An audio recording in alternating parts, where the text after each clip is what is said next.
మచిలీపట్నం నియోజకవర్గంలోని కొడుకును గెలిపించుకోవాలి అని తాపత్రయంలో పేద ప్రజలకు మోసం చేస్తున్న పేర్ని నాని ఇళ్ల పట్టాల పేరుతో రెవెన్యూ అధికారుల ప్రమేయం లేకుండా సంతకాలు ఫోర్జరీలతో పట్టాలు అందజేస్తున్న పేర్ని నాని పట్టాలపైన రాజముద్ర తేదీ సర్వే నంబర్ లేవు.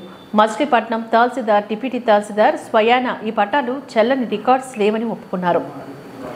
కానీ పేర్ని నాని మాత్రం రోడ్డును ఇళ్ల పట్టాలుగా ప్రజలకు అందిస్తూ పంగనామాలు పెడుతున్నాడు. ఎలక్షన్లు లబ్ధి పొందాలని దురాచరణతోని పేద ప్రజల జీవితాలతో ఆడుకుంటున్న పేర్ని కుటుంబం నిజంగా పేదలకు పట్టాలు పంచితే మొదట సంతోషపడే వ్యక్తుల్లో నేను అని కొల్లు రవీంద్ర మీడియాతో తెలియజేశారు. కానీ ప్రజలకు దొంగ పట్టాలిస్తూ వారి పొట్టలు కొడుతూ నిలువెత్తిన ముంచుతున్నాడని ఆంధ్రప్రదేశ్ రాష్ట్ర ఎలక్షన్ కమిషన్ వారికి ఫిర్యాదు చేయడం జరిగింది.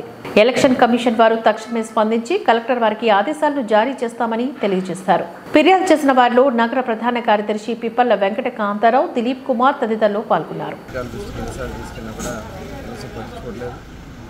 నిన్న ఎంఆర్ఓకి వెళ్ళి మీరు ఇచ్చినటువంటి పట్టాలకి శానిటీ ఏమన్నా చూపించండి అని చెప్పినా కూడా వాళ్ళు సరైనటువంటి చూపించకుండా అక్కడ కేవలం స్ట్రీట్ ఫీల్డ్ అనో లేదంటే దాని మీద వచ్చి నెంబర్ వేసేసి ఇచ్చేస్తున్నారు. ఆర్ఎస్ఎస్ నెంబర్ కానీ డేట్ కానీ దాని మీద స్టాంప్ కానీ ఏమీ లేదని చెప్పి మేము అడిగినా కూడా దానికి సమాధానం చెప్పకుండా స్టాంప్ లేకపోతే అది పనికిరాదని చెప్పారు.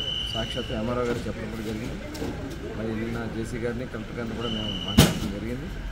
మరి ఇప్పటివరకు కూడా ఎటువంటి యాక్షన్ లేదు. ఆయన రోజు వాళ్ళ కొడుకుని ఎక్కించుకోవడం కోసం రకరకాలుగా ఎత్తుదల చేస్తున్నాడు. దాని మీద వాళ్ళ ఎలక్షన్ కమిషన్ గారు కలిసి చెప్పడం జరిగింది. ఖచ్చితంగా రెవెన్యూ అధికారులు చేయాల్సినటువంటి కార్యక్రమాలు ఇమీడియట్గా దాన్ని ఆపమని చెప్పి మేము ఆదేశిస్తామని చెప్పారు.